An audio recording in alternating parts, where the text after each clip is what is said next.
Hi,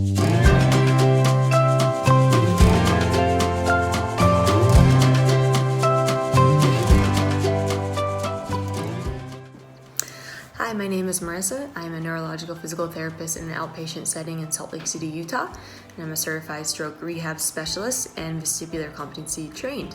Today I'm going to answer a question posted in the student corner on the stroke SIG.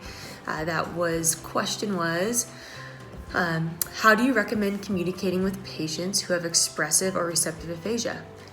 Great question. I'm going to first start with just defining the difference, of course. So expressive aphasia are going to be patients who are most likely able to understand you, but have a difficulty in actually producing the words. They know what the words they want to say in their head, but they can't actually express those words. And then receptive aphasia is more challenging in that they don't actually understand you, they can't receive the information, and they might be able to produce words, but they normally don't come out making any sense. And then of course there's global aphasia, in which the person has both expressive and receptive. So the most important thing to remember is to always first address the patient instead of their caregiver or whoever they might be with. They want to feel a part of their care. And there's nothing more frustrating than inability to communicate with someone, especially someone who's in charge of helping them get better. So always first address them before you address the other person. Their caregiver may answer for them, that's okay, but always make sure you're addressing the patient. Secondly, find out if this person's seeing a speech therapist within the clinic that you're in, and that way you can coordinate with the speech therapist, because they're going to be your best resource for learning how to communicate with this patient, because they're going to be running all the tests to really see what ways that they can communicate.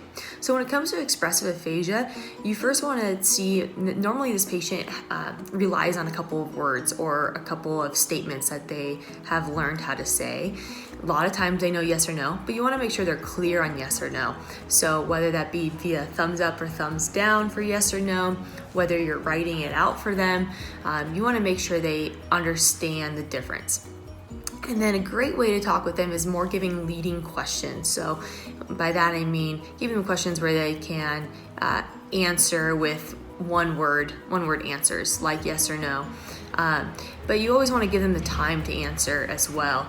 Sometimes they might be able to read, and a great way to figure that out is giving these patients, their home program and asking for them to demonstrate. Before you read it to them, have them try to demonstrate what you have written or the pictures. That's going to give you a good sense of how they communicate.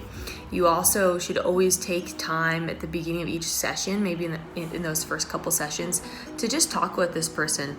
Ask how they are, ask them how their weekend was, how are home exercises, because again, it's going to give you a good idea of how they communicate, and allow them the time to answer. Don't rush them. Take that time, because it's gonna be important for you in the rest of their care. So receptive aphasia, remember, these people have an inability to receive the information. They can't understand what you're saying. So demonstration is going to be huge. Having them watch you doing what you want them to do. Again, come back to your speech therapist in regards to, does this person respond well to looking at pictures, or do they communicate through some sort of technological device?